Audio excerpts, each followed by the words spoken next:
যারা দীর্ঘ বছর ধরে হাই ব্লাড প্রেশারের জন্য ওষুধ খাচ্ছেন, এমন যদি হয় যে আপনার মনে হচ্ছে আপনার হাতের আঙ্গুলগুলা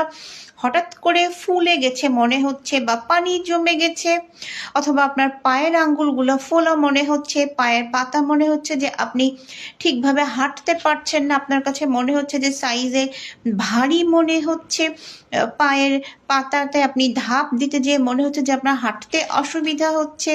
পানি জমে গেছে, অথবা আপনার কাছে যদি মনে হয় যে আপনার পেটের মধ্যেও পানি চলে আসছে, বা চোখের পাতা ফোলা মনে হচ্ছে, অথবা আপনার ফেসটা ফোলা মনে হচ্ছে কয়েকদিন থেকে, এরকম কোনো প্রবলেম ফিল করলে আপনি অবশ্যই আপনার চিকিৎসকের সাথে পরামর্শ করবেন।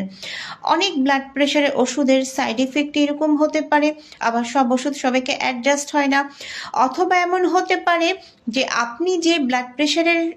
কমানোর জন্য যে ওষুধটা খাচ্ছেন, অথবা স্টেবল কন্ডিশনে থাকবার জন্য আপনি যে ওষুধটা খাচ্ছেন, সেটা ডোজটা আপনার ঠিকভাবে মেনটেন হচ্ছে না, এমনও হতে পারে। তো ব্লাড প্রেশারের ওষুধের ডোজ তো একজন পেশেন্ট নিজে মেনটেন করতে পারবে না বা নিজে অ্যাডজাস্ট করতে পারবে না, অবশ্যই ওনার ডক্টরের সাথে যোগাযোগ করতে হবে। ধন্যবাদ।